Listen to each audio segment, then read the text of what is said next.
brothers on the microphone. You already know what the time is. I handle my biz. It ain't no sleeping on the job. Open up your eyelids. We back working on the craft, doing what we do best. Full court running the press. A couple of vets. By request is just two black brothers discussing everything under the sun. Victorious run, rushing for the touchdown. 2-point conversion. We not kicking. We philosophizing with pole politicking. The DJ, period, point blank. The choice ain't too difficult when we do what the mother folks can't. In the paint, we going hard, cause we gotta be. Draft pick, lottery flow, sacred geometry. That's right, the people do so much talking. They closed their mouth when they had grown-ups talking. I showed up often doing more of the work. It's 4 eyes, now who you with? Well, spoiler alert, it's just two black brothers on the microphone. Getting live for the interview. It's just two black brothers on the microphone. They might teach you a thing or two. It's just two black brothers on the microphone. Tell them if your baby mom asks. It's just two black brothers on the microphone. With a motherfucking podcast.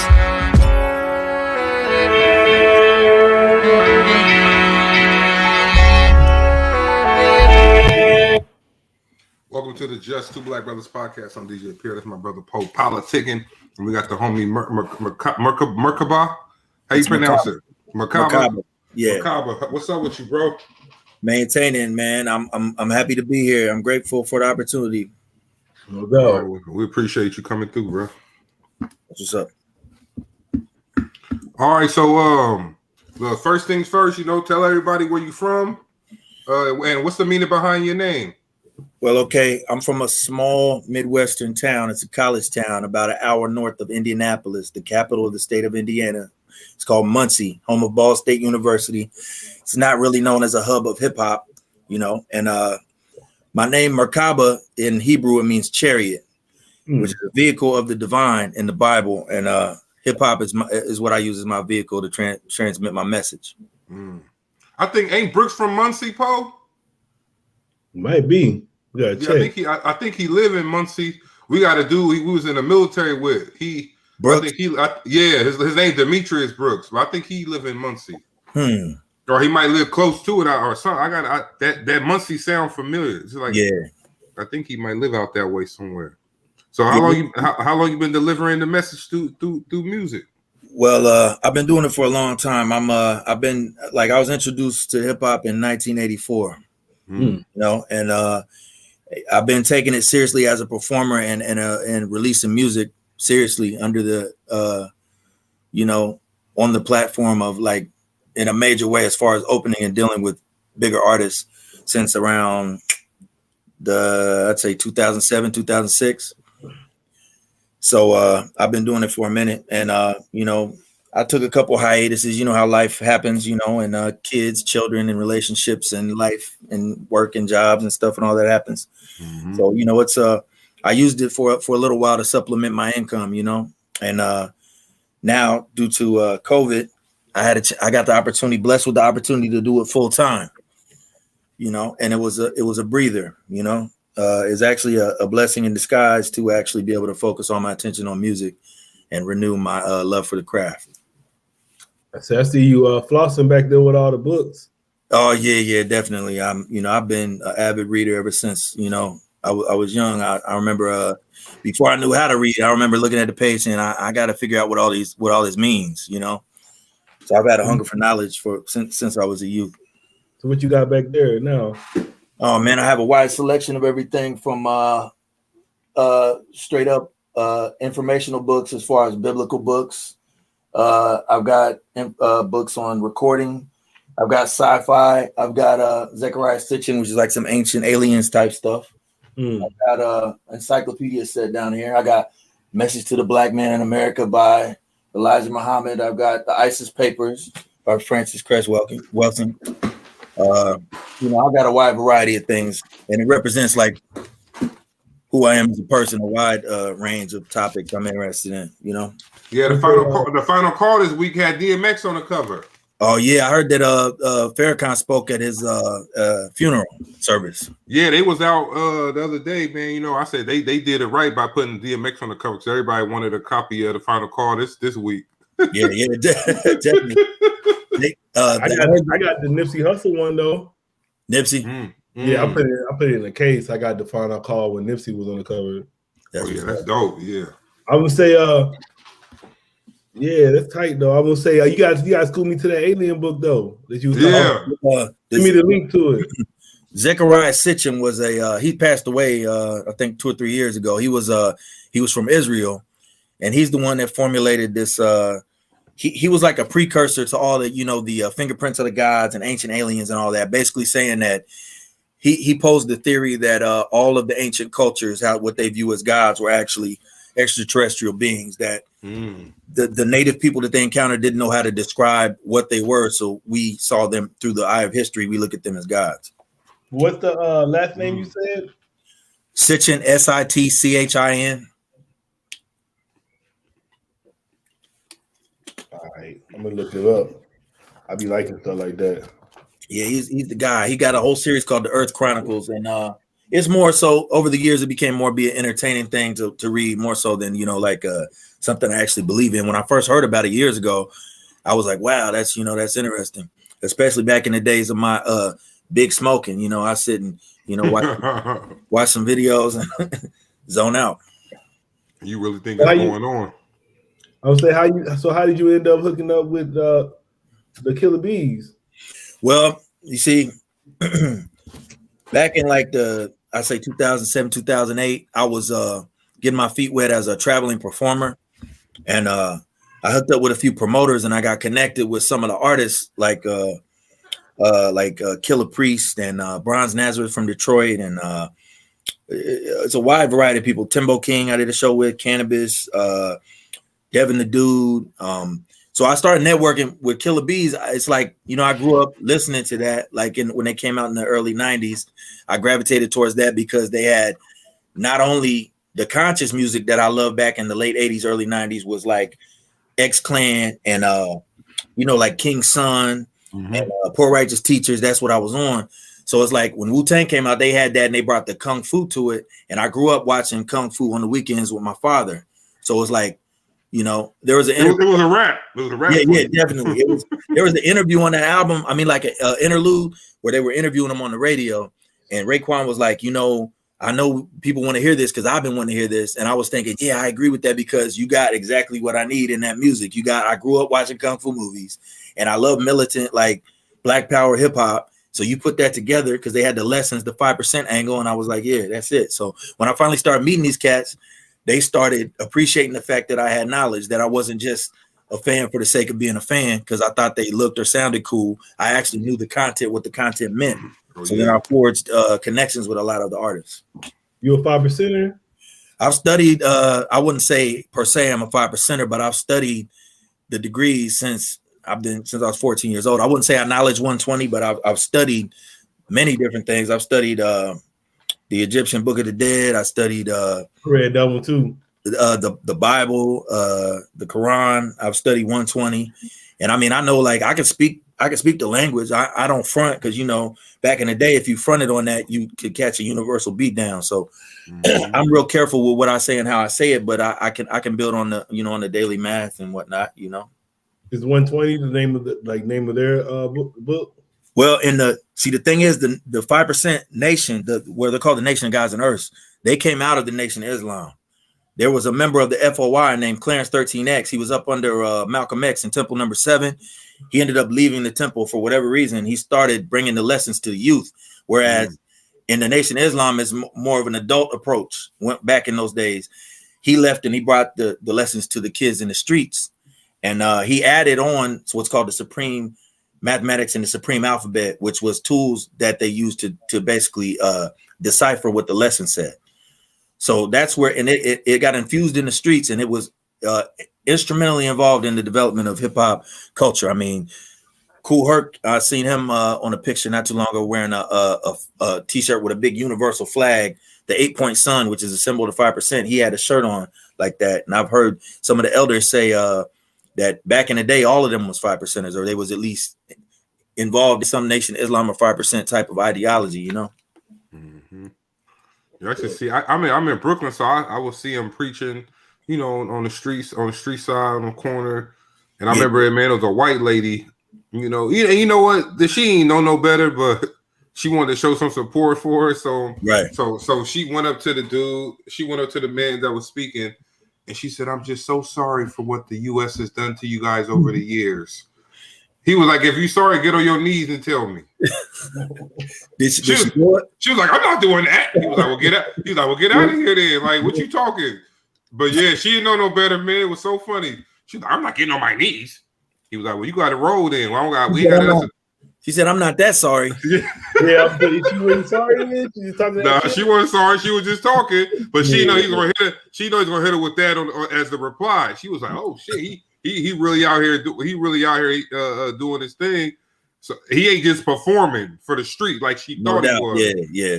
That's what she thought. But no, he told her. She was like, I ain't getting on my knees, player. But but no, I'm interested in it as I get older. And I believe you got to read it for yourself, man, because you hear people who give you stories about certain things. Like my mom, her best friend's daughter married somebody, and she'd say, "Oh, he don't let her go nowhere. She can't work. She can't have friends that are white. The kids can't talk to white. The kids can't talk to white kids." I'm like, dang. 5%. Like something because they got it ain't just 5%, right? You got I don't know if they got 1%. Some she was telling me, but I think he might be a 5%. But you know, 5%, there's actually Caucasian 5%ers. One of the earliest ones, his name was Azrael. He was taught by Clarence 13X. Well, they call him the Father. Allah is his name. He goes by Allah the Father. And he taught a student. One of his earliest students was a white man by the name of Azrael. Considered they don't see the difference is the Nation of Islam and 5%. They had the same lessons. Right. That's why I got on that, because you were asking me about the book. In the Nation of Islam, it's called the Supreme Wisdom, but those lessons to the 5%ers are called 120 because there's 120 lessons.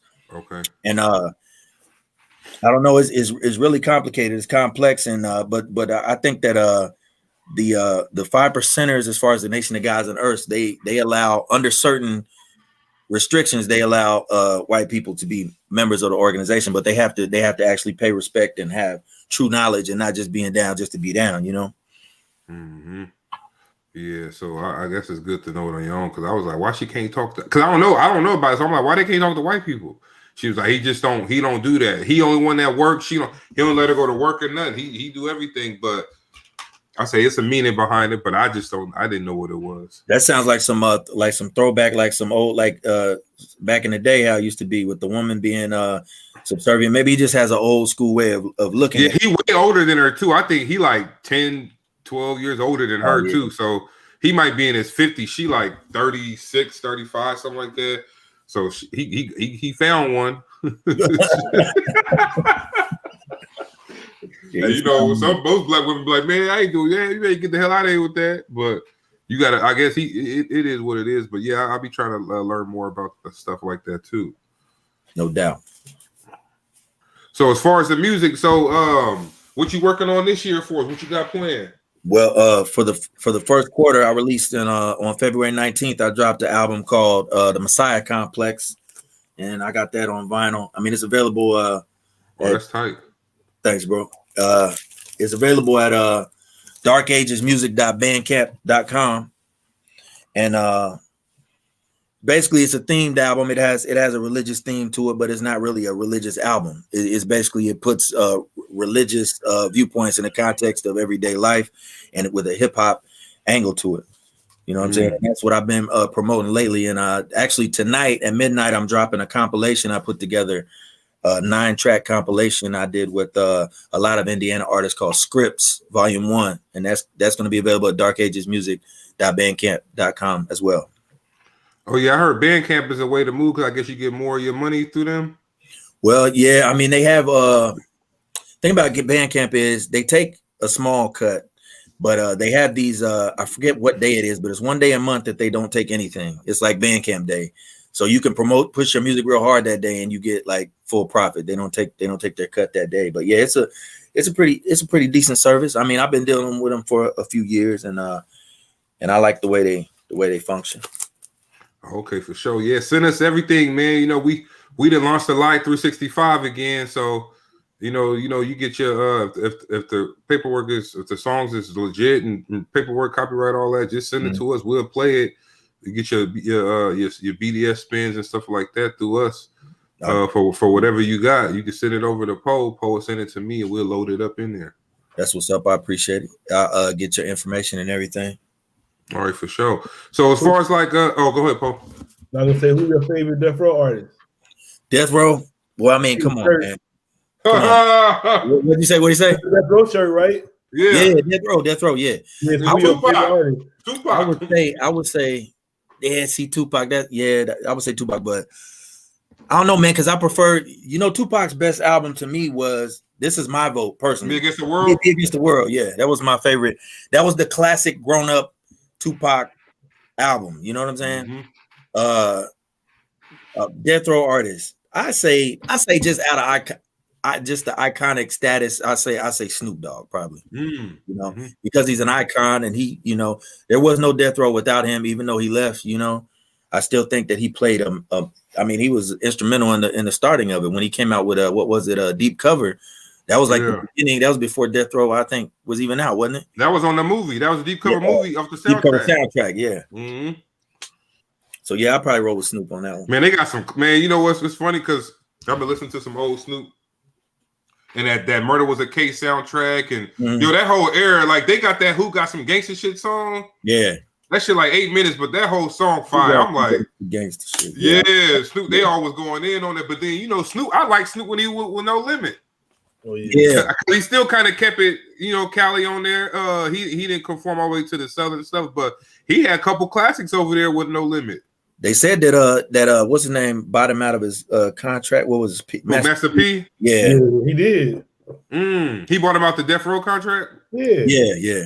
They said that it was like Master P was like not really like worried about Suge like that. Like fear, all that fear and everything that he put in everybody's heart or whatever.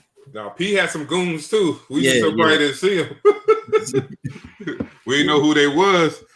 But now you say it, my favorite Death Row artist might be Snoop too, man. Because with Pac, he only had one album on Death Row. Yeah. Snoop had, Doggy Style. No, he had Machiavelli. Yeah, damn, them two fire albums too. Yeah. But Snoop, you got The Chronic, you got Doggy Style. Come on, man, I remember when Chronic came out, man. What it was like. It was over. That's all anybody was talking about was The Chronic. And Dre was a genius because he bridged the gap with the young and the old with all them samples. Right. So it made the old head feel like, okay, this is hard. Right. Like Let Me Ride and man, come on, man. I said that was genius at the time. But joint The Chronic. Yeah, it's good music right there. So yeah, you was a big Death Row fan then back then. Oh man, I was into all of it, man. I was into the East and the West. I remember the big debate was Wu-Tang and No Limit, but Wu-Tang was like at the forefront because the thing about me is when I was coming up, I used to listen to a lot of obscure things, and I listened to rock. I listened to, as far as even metal or like funk and reggae. I listened to all of it. I just love music. I like Peter Tosh, one of my favorite musicians of all time. You know what I'm saying? And I liked all different angles of hip hop and the variety to it, So on some days you might feel this type of way when listen to this. On another day you want a more, Tribe Called Quest, and that was the beautiful thing about hip hop, the traditional golden era of hip hop, And you know who my favorite Death Row artist was? Who? The Realest. Oh, he sounded like that was Tupac. Yeah. Yo, when I heard The Realest on that Chronic 2001, I was like, who the fuck? I was like, yo, Tupac ain't.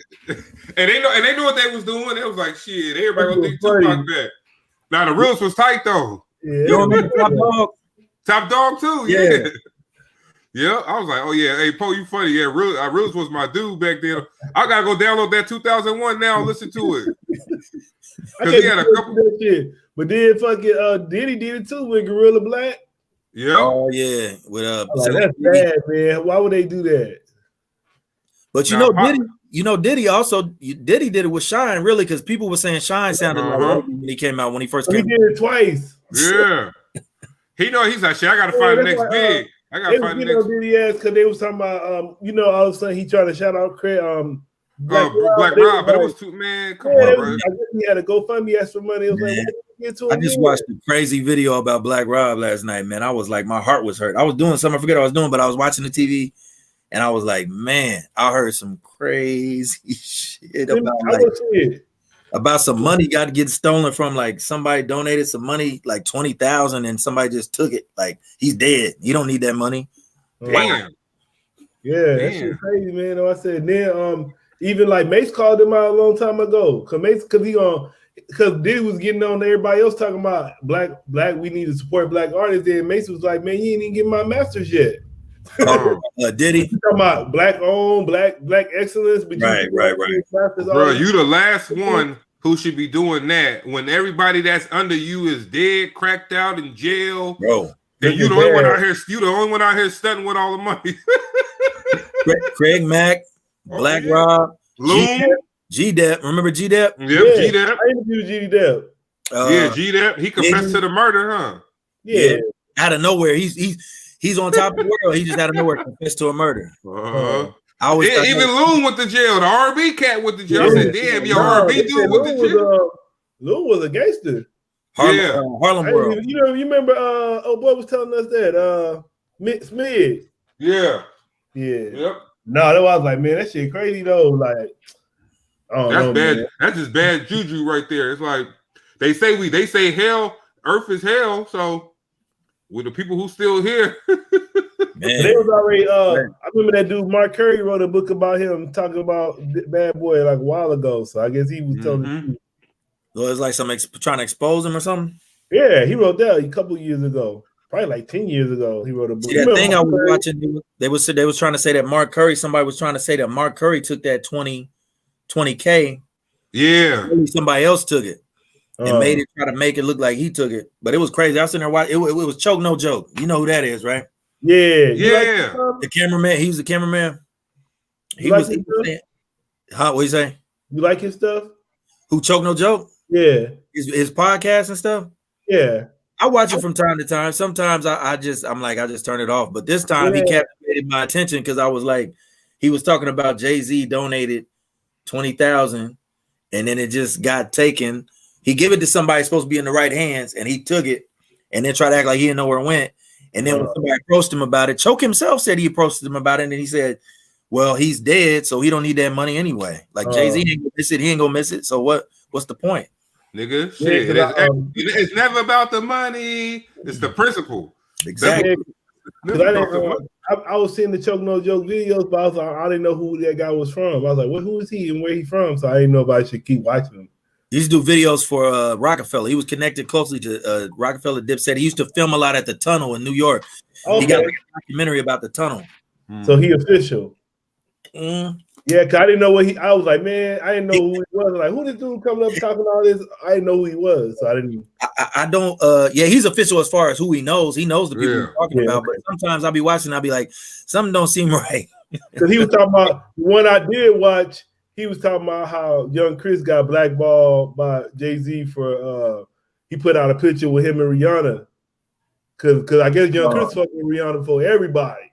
So he posted a throwback picture and it's Young Chris on the boat with Rihanna, and Ronnie didn't have no bra on or nothing. Just her back and forth. Yeah. He said Jay-Z, like he just got blackballed once that shit happened. Oh, because Jay was because Jay put Rihanna out, right? Yeah, he was saying he was fucking with Rihanna. No, when he ran, when Jay-Z ran, remember when he was running Def Jam there briefly? He ran for like a year or something. Yeah. Called it the Carter administration. The Carter administration, Yeah. So he signed Neo and Rihanna. That was like the two main artists he signed. Because I remember I was mad because that year the Roots, did they drop on Def Jam? Method Man, I know, and Redman, I think both dropped. Yeah. They did like no promo. I was like, what? Like I didn't hear nothing about it. It was the 421 the day after, and I think Redman dropped something. Yeah. So Young Chris, but Young Chris was tight too. But it's like, you know what? But I said, look, you piss off the wrong. That's the crazy thing about the game too, though, because you can't be yourself to certain people, because if they don't like what you say, they could like for example, we got cool with Jay Hood. And it was like one of those things where it was like you let some dude on the street fuck your whole career up. A dude you don't even know.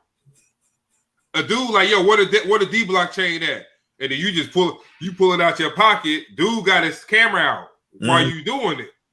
You dragging the chain, and that shit mess your career forever because you didn't pissed off dudes who connected with everybody. Right. You talking about the locks? Yeah. So if you got the locks and they say don't, if the locks come out back then and say don't fuck with J Hood. Yeah.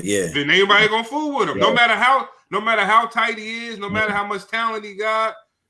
And so you got to be careful. So, cause I know Poe a big Young Chris fan. I always thought, man, I don't know. Every time I listen to Jay-Z, he thought he stole his style.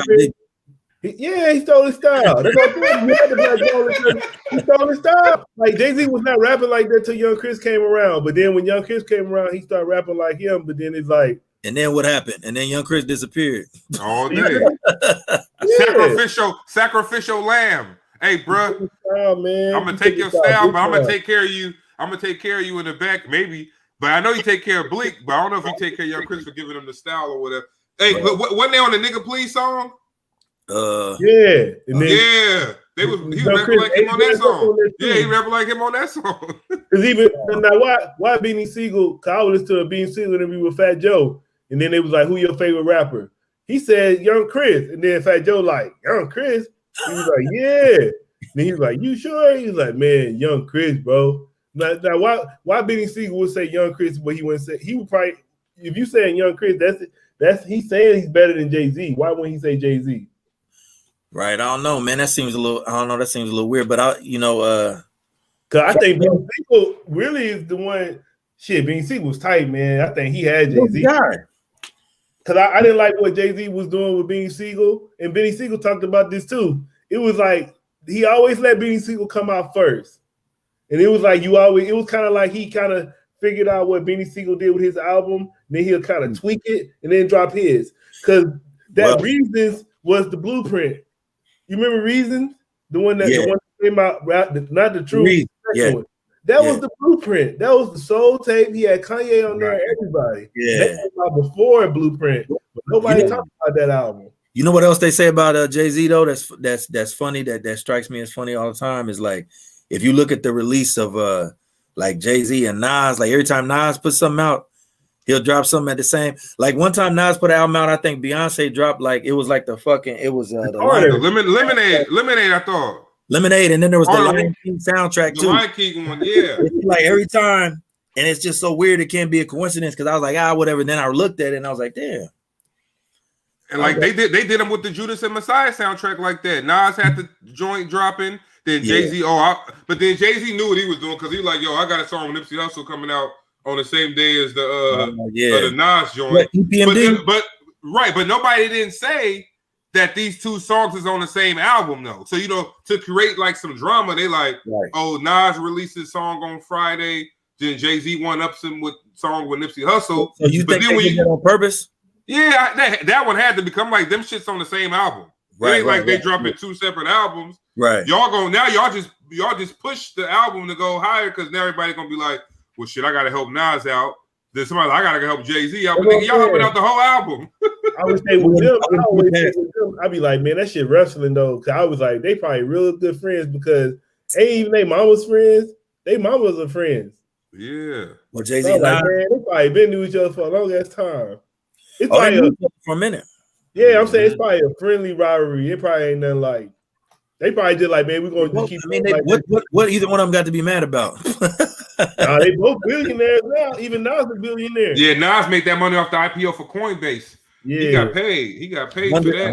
100 mil or something like that. Crazy. Oh, like he had the shares. Whatever, how many shares he? I think it's he on like they on that Pluto too. He got the sweet chick, the little chicken and waffle joint. Hennessy. Yo. Oh, give me, man.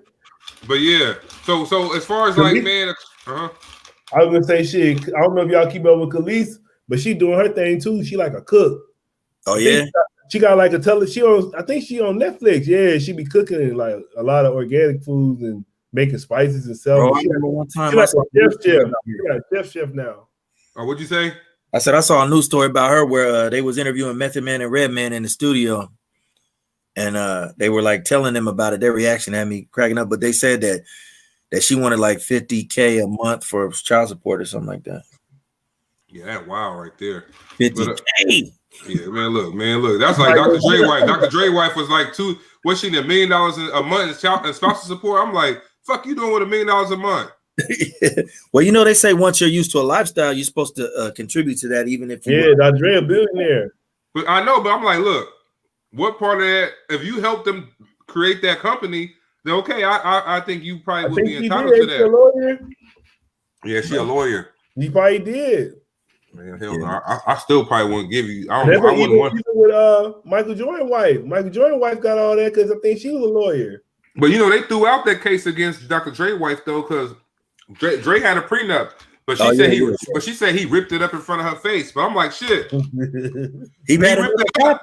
Hey, he ripped it up. That ain't the only copy. That ain't the official copy. The courts. Look, if the police give me a warrant or something and I rip it, I still got a warrant. Yeah, exactly.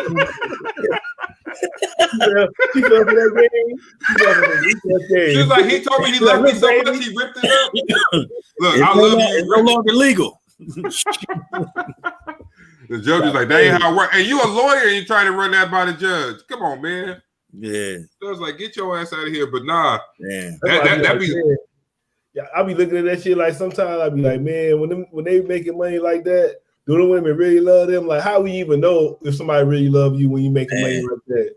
You ain't gonna know, man. That shit. You ain't gonna know because you never gonna probably see the person. You probably never see him. You think Dre really gonna find a girl that just really love him for being Dre now? No, they say he dating Omarion baby mama now. Yeah, I said, damn, that nigga like 50 years old. That girl like, well, I guess she probably up there too. Now we be thinking they young still because when they came out, she a billionaire. You think she ain't gonna fuck with that nigga? She fucking with like regular ass niggas, these hood ass thug ass niggas. It's a different class, a different level of choices, but you know, a lot comes with it, though. You know, she better fuck with Dre. Like, why would you not? Like, shit, that nigga a billionaire. Like you, hey, Poe talking like he'll fuck with Dre, nigga. Hey, Dre. That nigga like, hey, Dre. Hey, what they say about Snoop Dogg? They was like, if I call you a bitch, she gonna want to fight you. But if Snoop call you a bitch, you be like, hey, Snoop. I'm like, come on. Man, it's okay if he call you. I'll be looking to that artist right there, Death Row, Dre. That was the man. I mean, he was like the founder of it. Him and Hey, that shit was hard though. With Easy though, he was like, "But tell me what the fuck you find an anorexic rapper?" What song was that? Oh, that real motherfucker. Real motherfucker. Hey, yo, that's be like the hardest. At one point, that was the hardest diss song I had ever heard. Man, I gotta say, No Vaseline, Ice Cube. Oh no, and then No Vaseline, he killed them too on there. Oh yeah, he killed all of them. Like, woo. He said, Easy-E saw your ass and went in and quit. Yeah. Man, Ice Cube, with that song, I didn't even know what I was hearing. I was like, whoa. I was like, that was yeah, I don't think I knew at that time either. I was like, what are you talking about? But yeah, he went in on there and Ice Cube, that was real hurt. He was hurt. Yeah, because them was his brothers, man. Like and y'all and Jerry Heller, yeah, and Eazy-E, them took all that money and played them and man, yeah, it was just I know that was for pain. And then I remember the DJ Quick and MC8 battles. Those was kind of good. I like that. What was if it don't make dollars? Yeah, dollars and cents. Yeah, oh yeah. He went in on him on there too. Left out the G because the G ain't in you. Yeah, I just said that. Yeah. Hey, he said, remember that time you was rolling on the west side and the little brown bucket put up on your side? Hey, he was going, man. MC8 never was able to recover from that. He never put out this song out after that. That's one of the things where you like, all right, bro, like it is what it is. We gonna keep. I'm gonna tell you, I don't know, like late 8, like Compton's Most Wanted. Yeah. I always fuck with Compton's Most Wanted. They dope. They was dope, man. Like you know, 8 dropped one album late last year that was good. Blue Stamp or no, that's a label. The label's called Blue Stamp. It was he had Mitchie Slick on a couple songs on there or whatever, but yeah, Mitchie Slick, that's the guy right there. Yeah, we big Mitchie Slick fans, man. Shoot, like Strong Arm Steady, you know about Strong Arm? Yeah. Him and Crondon and people be sleeping on Mitchie Slick. Mitchie Slick, like he do like a real underground rappers, but then he got real gangster shit he be doing. Yeah, He's like one of the rappers that do that. Yeah. Now Freddie Gibbs. Freddie Gibbs. You know, he got more of a street appeal, but he rapped fool like him too, man. Freddie Gibbs so hard. Yeah, they screwed him. They screwed him on the Grammy though. He went to school here. Oh, he did. Yeah, he went to college here. Yeah. Oh, you know he always be talking about Gary. Yeah, that's up north. Yeah, it's about a couple hours away from here. I got family in Chicago, so we always get gas in Gary before we hit the city. Yeah. Because that shit is cheap. But when you get to Chicago, that gas go like up by like $1.50. So we hit Gary, get gas, and then go in the city. But I thought Gibbs, who won the Grammy? I know Gibbs was nominated, but Nas got it. So Nas got it. It was Freddie Gibbs was nominated, and I think your boy Royce the 5'9" for the Allegory, and it was another one. I forget who else it was, but it was mostly like it wasn't really well known artists. Yeah. Yeah, I like that Nas got it, but I wouldn't have been mad if Gibbs got it either, though. Yeah, Gibbs. That was at Alchemist, Alfredo. Yeah, that was the joint. Mm-hmm. We was talking about Alchemist the other day with the Action Bronson show. Like, you know, an Action Bronson cooking show. What you said, Paul? No, I said that shit was funny when Freddie Gibbs was he was like, I ain't winning the Grammy, but he's like, at least nigga ain't in jail. That's all he was like, shit, I ain't in jail. That's when the real case. That's a fact. But Alchemist is on the show with Action Bronson. So I'm like, yo, you know, he the biggest name on the show, but he got the smallest role on it. People don't even know. People don't really believe that's Alchemist. They be looking it up like, is that the real Alchemist? Because he don't be saying shit on there. I know some people that didn't even know. Like they were surprised when I showed them. I forget who it was, and they was like, "That he's white." And I was like, "Yeah, he's white." Yeah, little white dude too. Like, yeah. Short. They must have seen him on that. He on that Nina Scott video back in the day. Yeah, Down. That was the joint. Yeah, that's what I said. That's what I found out. I was like, oh, all right. No, then I found out about that. You know, when they had that beef DVD when they was beefing over that "We Gonna Make a Song." We gonna make it with he gave it to Razzcazz and he gave it to Jada Kiss. Yeah. Okay, yeah. Wait, Razzcazz had it first? Yeah, both of them at the same time. But shit, but Jada put his song out first. No, I think they both put it out. Razzcazz lost his record deal. He lost his deal, and then he used the beat. No, he was about to release his album or something. It was called Van Gogh. He had an album that was supposed to come out. Yeah. And Razzcazz was feeling some type of way about that. Yeah, Van Gogh took a long time to come out, though. I remember they talked about it for a while before it came out. Back then, like almost like a detox joint. That'll never come out.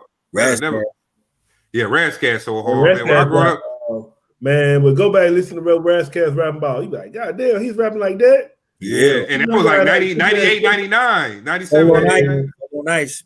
You really got to sit there and listen to him because he rapping like you could probably take that shit to college and tell them to break that shit down, and they really gotta sit there and break that shit down. Like you really be rapping like that, like rapping, like really kicking knowledge. He's one of the great. Yeah, he rapped on. So speaking of that, who are some of your legends? Who on your Mount Rushmore hip hop? Who, if I could pick four, I would say. I'd have a few of them. Well, one of them I would say Cool G Rap. I would say Wise Intelligent for Poor Righteous Teachers. Okay. I would say Brother J from X Clan. I used to love X Clan, man. And I don't know. That's just three for that little team. But I got a little. It depends on what angle you come at it. You know what I'm saying? So like your conscious rappers. You know, that was Cool G Rap. You know, he's more street. Yeah, street. To me, the greatest rapper of all time, to me, in my book, is G Rap. Damn. Yeah, it was like these young cats I was talking. Well, they're younger than me. They probably like they 30s. I'm like almost 40. But they kept talking about they was talking about Raekwon, the Purple Tape, and they kept talking about Raekwon and Ghostface. They revolutionized their style. And I'm like, hold on, man, Cool G Rap was rapping like that. But they didn't know about Cool G Rap. So I was like, man, y'all gotta know y'all history because y'all giving the wrong people credit for shit. Right. That's true. That's true. Yeah, I had to, but they didn't really know who Cool G Rap was. I run into that a lot, man, with people like try to say, oh, this is the greatest thing ever. It's like, no, but what about this? Have you heard of this that happened 10 years ago? You know what I'm saying? Like, but that's us. That's us doing that. So like, you know, you would never hear a country artist dissing Garth Brooks or dissing whoever. They gonna know their history. Hip hop has amnesia, bro. Yep, and that's why I be looking at that shit like too, man. Like they gotta have something for the like all the OGs. They gotta have like a fun for them because like now, like Black Rob, the hell, the Black Rob, like it's just like sports. Like they should have a fun or something for them because like man, the union. They're talking about a union, a rapper. Yeah, for real. Or just have, you know what it is too. A lot of the rappers didn't do the paperwork right in the beginning, so they probably was making money, but for somebody else.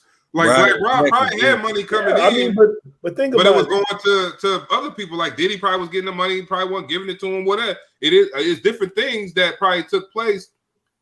But we also should, like, we older now. We want to hear. I want to hear an older rapper talk about some stuff that I can relate to now. Right. You feel me? Because that way we can keep that. They keep them uplifted and keep the legacy going. Here's what I say about like with the age thing, like ageism in hip hop. I say, you know, to me, if somebody says, if somebody takes issue with somebody rapping at a certain age, it's like that's like saying, okay, well, you're 40, you're 50, you're still painting. Like you can paint at whatever age, and rapping is different. It's poetry, so you got more content to talk about. You have more wisdom. You have more details that you can give, and you get better. You can get better with age if you practice something. You know what I'm saying? I think Nas is a good example of that too. With that last album, hey, I thought that was grown man music. I thought it supposed to be you 38 and you still rapping. Hey, I'm like Game, but then Game ended up being rapping at 38, so it was like, yo. You were just talking shit back then, and you know you're gonna be doing the same thing you talked about him doing. Does my voice still work? Can I still say words? Can I still stay on a beat? Yeah, he's 41 now. That's probably why he ain't trying to come out no more. Because he's 41 now, so he over 38. He got some legal. We got some legal issues too.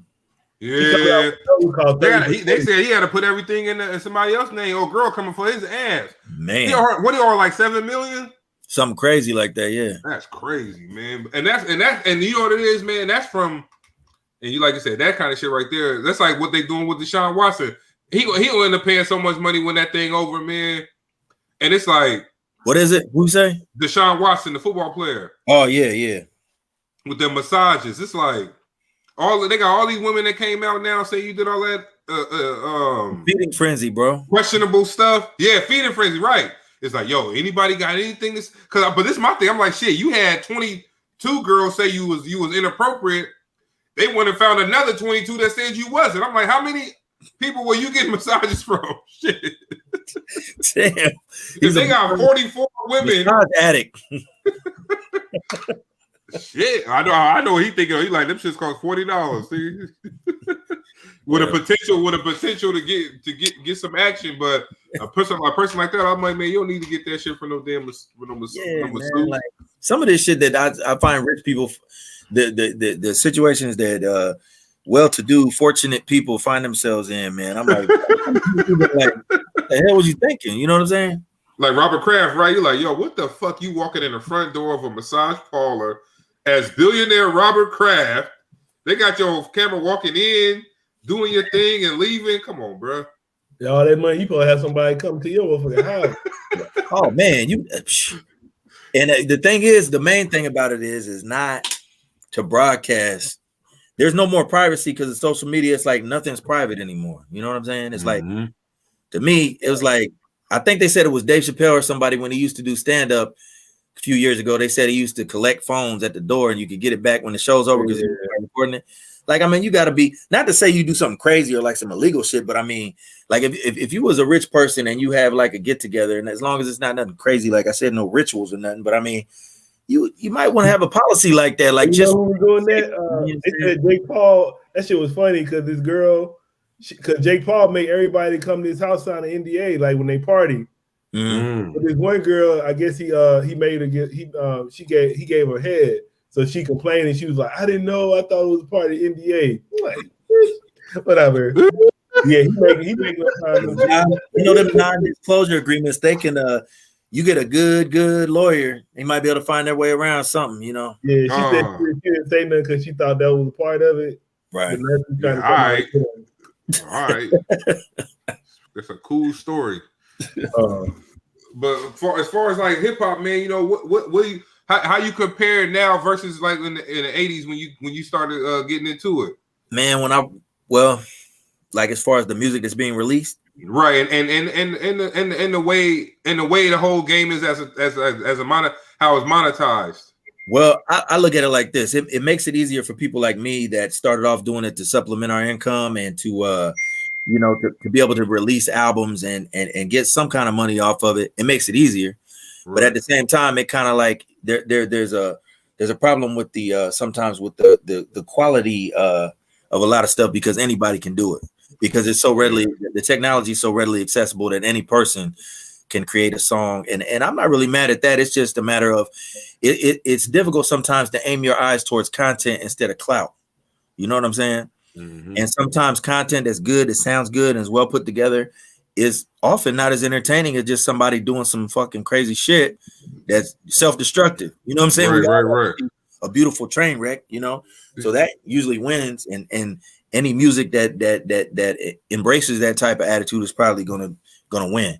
If you can sit there and live and live in color, watch somebody self-destruct before your eyes, that's the best form of entertainment nowadays, you know? Yeah. We had a dude, shout out to the homie Izzy. I think that was Izzy. And we was talking to him, and he was like, we had to kind of school him though, because it was like he said, "Yeah, man." I said, "What you got playing next?" He was like, "Man, I can't wait to do my drill song." I'm like, "Bro, you ain't no drill rapper. What you mean you can't wait to do your drill song?" Like that's part of the messed up part of the game. Like like you got dudes that shit that's a way of life for them dudes who really do that. Right, exactly. So how you gonna even make a drill song when you from Connecticut? It's like a subculture for them. Right. So so he thinking like, I'm finna put this drill record out. I'm like, bro, you probably shouldn't do that if that ain't your lane, because plus with hip hop, it's so many lanes for you that you don't have to go down a drill lane if you don't want to. Or you can create your own lane. Fact. And that's why I say it's a lot of ways to get paid now with the game, but you got people still trying to stick to that one formula because they see that's all they see being pushed. Right. I mean, I think with me, I've been, I coming up in the Midwest, I know how to do rapid fire delivery, a la, Twister or Bone Thugs or whatever. I could do that, but I just lean more towards the traditional style. Every once and again, I like to do different styles, and my production has 808s in it. It's not all. I have some rolling hi-hats in some of my beats, so I have influenced a collection of influences. But I think that when everything is just one lane, like you said with the lanes, when everything's one lane and it's difficult to veer off of that lane, I think it's kind of destructive to the culture a little bit, you know what I'm saying, or detrimental, you could say, because variety is always good. The more variety, the better. And the thing is that, I think artists like your Rock Marcianos and your Griselda, West Side Gun and all that, and Ka from Brownsville, Brooklyn, and all these cats, Ito from, I think he's from Rochester, New York. They're coming with like a new Renaissance sound. They have been for the last few years. 38 Special. They have that old school boom bap sound, but it's got a new edge to it because they're younger than some of the older artists. So, I think that's a great thing and a great lane to open up for new listeners. You were saying you like Ito? No, I said I had Ito too. Yeah, Ito's dope. Yeah, I said, yeah, with the Griselda shit, like, man, that shit's so hard. Like, it make you feel like you might have sold drugs before or pushed some weight. I was listening to some shit Benny said Benny had the Plug Talk joint with 2 Chainz. Yeah. He was just like, yo, the way he do it is so effortless. He was just like, y'all hear pots and pans scraping, all I hear is music. Right. I'm like, damn, nigga, like that shit was hard. Just that one little bar, that shit was so hard because I can imagine. I was imagining somebody in the kitchen cooking up, and somebody on the kitchen probably listening to it. Like, damn, what the fuck are you gonna do? Banging all the pots and pans around. He's like, nah, I hear music playing. Have you heard that Butcher on steroids with DJ Green Lantern and Benny the Butcher? No, but I seen it. I ain't hear it yet. It's hard. That's one of his first mixtapes, and that's probably my favorite one that he's done that I've heard. Yeah, I said, man, them boys that's hip hop right there for me. Shit like that. I would say my only thing is I just hope like just how you named all them artists. So it's like, we don't need no more, man. I think like now it's like too many artists coming out trying to sound like that. Like just like we interviewed somebody, it was like, yeah. So like now it's like it's too many of that same. Just like when Drake came out, all the Drakes came out, right? All the Futures came out. So now you got all these cats trying to sound like Griselda and them. Yeah, you can always run into that. That's the funny thing about like people like myself that have been doing like sample-based production for years and it's being maintaining and being steadfast in that path. And basically now it's a chance for, everything comes full circle and that sound starts becoming cool again. And now you got all these people, like you said, that just pop up that are just like, it's new to them. So they're like, oh, I'm going to do this thing to sound a little different, so it's like pasta, I'm a mobster. Eat lobster. Yeah. So you ain't saying shit when you do that either. It just rhyme. You're a pasta. Yeah, okay, man. I'm in a coupe the same color as lobster. I'm like, what? That's that Cameron shit though. Yeah, Cameron used to always do that. Cameron. Shout out Cameron. Cameron hard, though. Yeah, Poe a big Cameron fan. That's one of the trailblazers. I was gonna say, I said Cameron left the blueprint for you fools. Yeah. Yeah, we go. Hey, let's get up. Let's get this. Let's get the people this Kiss of Judas. All right. We'll come back and close out. All right. All right. One second.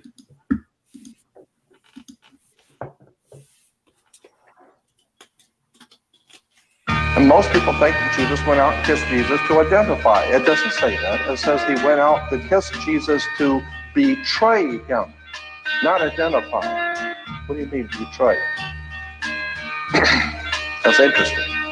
Because even the mafia today, when they're going to kill you, they give you the kiss of death. Bad faith actors betraying the truth with lies against the righteous. The Savior was crucified, sin and condemned as a traitor when Judas died. The end was fatal, a suicide, born up in Bethlehem on Christmas morning. 1 John baptized in the River Jordan. Gun gon' clap, guys, here's your trigger warning. Don't ever covet a bigger portion than what's deserved. You can observe when the picture's forming, like liquor pouring straight into your liver organ. But you can't tell you nothing, you a thug dude, thinking you above the law and only God can judge you. All of your enemies so easily are subdued, but the struggle inside of you is a blood feud. Dirty devils and angels of mercy wrestle, snitched on the Son of Man fan for 30 shekels. Disciples are eating at the Last Supper, sipping wine. Life's full of demons, I gotta get rid of mine. Lies and deceit everywhere, how you living slime? Life's full of demons, I gotta get rid of mine. Mic and a beat and a sheet with a written line. Life's full of demons, I gotta get rid of mine. Yeah, I gotta get rid of mine. Life's full of demons, I gotta get rid of mine.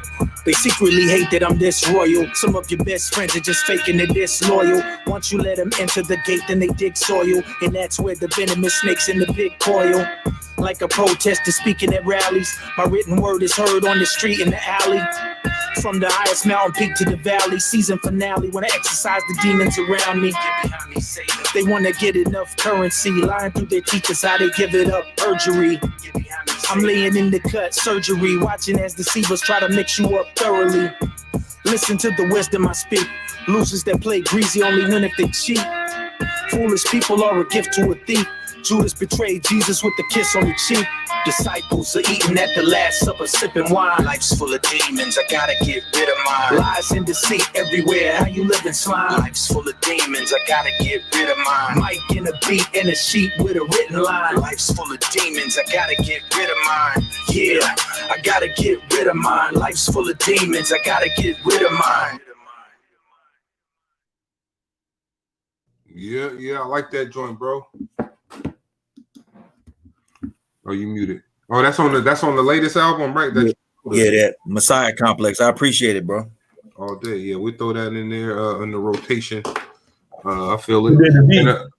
I did the production on the entire album. Yeah. Oh, that's what's up. Oh, you producer too. Yeah, and I did, like I said, I got a compilation dropping tonight at midnight called Scripts Volume 1, where I got a selection of, it's got 13 artists on it. 10 of them are actually from Indiana, and I did all the beats on that one too. Oh, that's what's up. So who's man? What you say? I said you might. I was messing with you. I was saying you might well just play it now. Oh yeah. I said and who's some of your top producers? Oh man, like man, I mean Pete Rock, I mean RZA, Fourth Disciple, I don't know, Evil D and the Beat Miners and all that. Like I'm going back to the 90s with that. I mean DJ Muggs from Cypress Hill. Oh yeah, I like DJ Premier, Premier. Yeah, Jay Dilla. Shit, Dilla. I mean, yeah, man, come with it. I mean, you name them. Alchemist. We just talking about Alchemist earlier. Well, and for the composition of a song, composition of a song, like what is the most important? Like, you do, since you do both, what's more important to the song? You feel, bro? You think the music got to catch the person, or the lyrics don't catch the person? I forgot my favorite producer / rapper. Now, this is the guy that made me want to make beats and rap. When I first started rapping, I started making beats at the same time because I always thought that was the illest thing ever, that somebody you could sit there and write a rhyme and make a beat and record it. And it's Large Professor. Oh yeah, he's nasty. Ain't that where Kanye came from? Large Professor, Nas considers him his mentor. He's from Flushing. He was in a group called Main Source. Yeah. I'm sure Kanye was inspired by Large Professor. He said he used to make beats with Ghostface in mind when he made beats. Who, Kanye said that? Yeah, he said that. Now I'm sorry I missed your question. What'd you say? What was most important about I said when composing a song, what you feel is more important, since you produce and write? I think that the marriage of the lyrics and the beat is highly important, but it's all about the emotional experience of what the beat inspires you to do. Without the inspiration of the music, the music is going to lack content. I mean, the lyrics are going to lack content.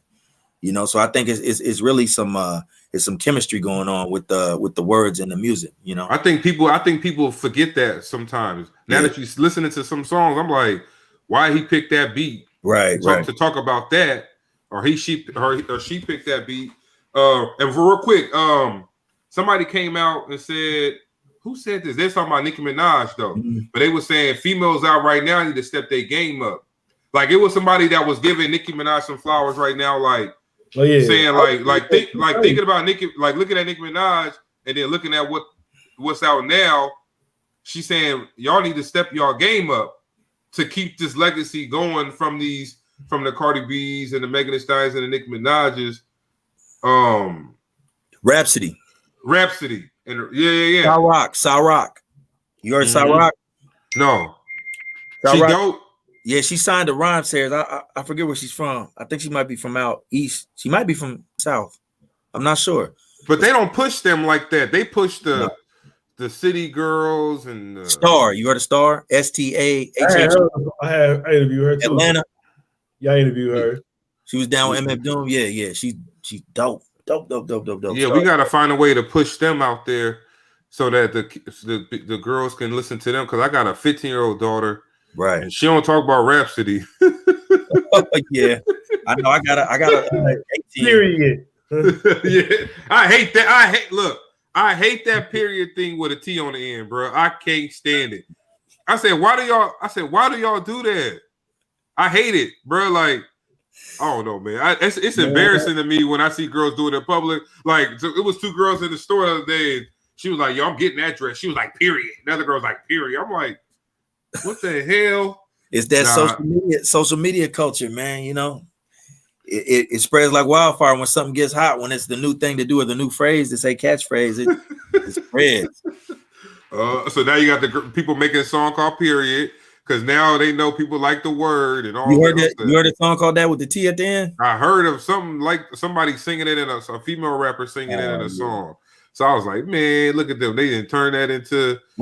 What about Jean Grey? You heard Jean Grey? Oh yeah, Poe. Yeah, we fool with Jean Grey. I did a contest. We was doing like the best female rapper. We did a female rap contest. I put Jean Grey on there, and everybody was like, "Why you put Jean Grey on there?" I was they ain't know. They ain't know what they was talking about. We did a little female versus. Me and Poe did one, and I think Poe had picked Jean Grey for one of his artists, but the people who was listening was like, "Why y'all pick her?" And we had Nati. We had picked 3D Nati. Yeah, they ain't know what until they heard the song. Yeah, but then we had 3D Nati in there. We had 3D Nati. Man, we used to fool her when she first came out. But she got big. You know what happened too? Like, man, you know what happened in the game, man. You reach out to people, you link up with them in the beginning, and then they get big and get a little buzz. They forget. They be like, who the you trying to hit them up? They like, nigga, who the fuck is you? You be like, damn, like, you forgot who I was. You gotta remember where you came from, man. Gotta be humble. All day. I agree. Man, we appreciate you, bro. Like coming through the opportunity, bro. Big chopping time. it up with us. Any shout outs you want to leave? Any words of wisdom? I wanna say, remember to listen to your mind when it tells you not to do something. All right. Don't do something just because you can. Make sure you calculate first. Think about something before you do it. Social media often destroys the filter between thought and action, and we as human beings have to think before we act. I want to give a shout out to everybody that appeared on the Medicine Music compilation. My man Brel Brazen, Fax, Gary Carmike, Jay Lee, everybody on that album. I want to give them a shout out. It's dropping at midnight. And salute to the Poe Politicking Podcast, and I appreciate y'all for having me on. Good looking out, bro. Oh, shout out Aries. Y'all see it? Yeah, I see it down there. Yeah, so many authentic dope indie underground people. Yes, a lot of them out there, man. They don't even want to, since they not talking nasty and ratchet, they don't want to put them out there to get no money. That's the game. Got to change. We got to change it though. I don't know though. I think like even before though, like I think shit, you gotta blame like Foxy Brown, Lil Kim for starting that shit. Well, yeah, but man, I remember that damn poster Lil Kim had when she was squat over, everything out. I'm like, what is this? Hey, you remember that verse on what was it called? Affirmative Action on Foxy Brown talking about all them numbers and calculations. Yeah, all that dope chopping. I was like, I was confused. I didn't understand, but I thought it sounded good. But I was like, what? Double it times 3 and all that, and carry the 1. Hey, look, I see somebody, they broke down Lil Kim verse on the Not Tonight. She was like, you got to just think about it. She said, I used to be scared of the dick. Now I throw lips to the shit. Like, look, you hearing that on a rap song? You like, what the hell? And then that was 20 years ago. Right. And then Trina, remember when you heard the uncut, unedited version of Trina on Trick Daddy joint? Yeah, you don't know them niggas. You was like, woo. You was like, yo, they rapping like that. Yeah, they've been doing it for a minute now. These new girls, shit. Come to think of it, it has been for a little while that they've been talking like that female artist. Right. But you know what? I'm telling you, bro, like, you know, probably the dopest ones out there we ain't even heard yet because they ain't got no shine time, you know? Like we fool with Snow the Product. She dope. Yeah. I know for what, Tech 9. Did you work with Tech 9? Yeah, she I think she working with him now. There's a lot of them that we talked to over the years, but they not getting it. They still making their money, bro. Because I know they doing things on the underground scene, but they should be the people that we push out. Rogue Venom. Oh, I never heard. That's a female rapper too. I think she's from Cali. She was with Planet Asia, I think, at one point. Rogue Venom, ROGUE Venom. Oh yeah. We got it. I'm gonna write that down. Yeah, because I be wanting to hear some. I want my daughter to be listening to some. I know she like female rap, but I be want like the WAP joint on. Man, I did buy the album though. You know they had a they sold the single on vinyl signed by Cardi B. Oh yeah, it was like $8. I bought it when the song came out, but they didn't send me the album until this year because they was back ordered. But man, they sell them shits for like $300-400 on eBay. Damn, that's collective item with that. Yeah, I'm gonna sell mine. Nah, I've been trying to. I ain't sold it yet. I'm gonna wait and see. Like you know them. Like shout out Kanye West. I shouted him out last night, but what he did for DMX was dope with the Balenciaga and the T-shirts. But I said, man, you got people probably selling them damn things for like $1,000 online now. Yeah. What did he do? He approached Balenciaga to do it. He said do a commemorative rest in peace T-shirt for. And they did it. They did it. And they sold it out. It made $1 million. The shirt was $200. Hey, y'all know Say Noir? Yeah, the girl, right? Oh, yeah. How could I forget? Yeah, she's dope. Yeah, she was on the show, right? Yeah. Oh, shout out Nubian, shout out Caleb Bishop, shout out Buffalo because we did interview some dope females out of Buffalo. Man. I got shout out this one. She real tight. I didn't even know about her, but she kind of I don't know if you heard about this chick named Bug Brown. I'm familiar with the name, yeah. Yeah, she tight too, but she kind of came out like when Jean Grey came out, but she tight. Book Brown, yeah. I think Yeah. Babs, Lady Luck. Shout out Lady Luck. Lady Luck, yeah. Battle. She used to battle. Was she a battle rapper back in the day? Yeah, at first. She came out with her and Jean Grey came out too. They was out together around the same time. Hurricane G, that's a legendary one right there. Yeah, I like that. I don't know if y'all watch that. I don't watch it a lot, but I watch it sometimes. That Queen of the Ring, where we just the girls battling. Yeah. With Babs from Making of the Band running. Yeah, Babs. Yeah, the girl. I said the girl beat Sue Surf, right? Yeah, she beat Sue Surf. Yeah. They said she beat him. I ain't see it yet though. She spinning that girl. I forgot her name, but she be spinning. The girl that she beat always went up winning in the main event, but she be spinning. Man, I said that battling. You take a special type of nerves to do battling because niggas be real disrespectful on that shit. You be like a whole different game than how it used to be. I say, dude, got do research. Right. They pull your criminal history up. Did y'all watch that? Y'all watch that Cassidy one yet? Cassidy. Is that the one where he was going against? Yeah, who won that one? Shit, I thought Cassidy won. But Cassidy trying too hard. I guess he got a point. He is the godfather of the battle rap, I guess, or the. They be saying that he that one against Arsenal, that was brutal when I saw that one. Yeah, Arsenal. That's it. Yeah. I thought he won the last one though. I didn't see the last one, but that Arsenal one, I was watching that. I was like, whoa. Arsenal gave it to him, or Cassidy. Oh, yeah, he was just mad disrespectful to. Oh yeah, what stuff? Like mad, like personally disrespectful, like crazy, like. Right, I couldn't do it. I'll be like, yo, wait, what we doing? We rapping or we finna fight or something? Like it was. My boy was on stage with him. What's the boy's name with the real popular podcast? Nick Cannon. Who was it? Oh, no. Nick Cannon. No. He was up there with Cassidy. Yeah, dude from Philly. What's his name? He got a popular Gilly. Yeah, Gilly. Oh, he was with Cassidy. Yeah, he was on stage with him, and Gilly got to the point where he was like backing away from him, like. Backing away from Cassidy, like ooh, I don't want to be seen with this. Yeah, the name of the girl that beat Hitman Sue was her name 40 Bars. Oh, yeah. She hard. Yeah, she. I gotta go listen to her. Yeah. I was telling him about Moon. I like Moon. I'm not. He an old head. He like 50 something, but they call him old man with the cold hand. He be going in. Yeah, he a battle rap. He missing a tooth. He don't even care. You be listening to Big Tuna. We both have him on the show too. Oh yeah. You had him on Politicking, right? Yeah, we gonna have him back on though. Probably this one too. All right, bet.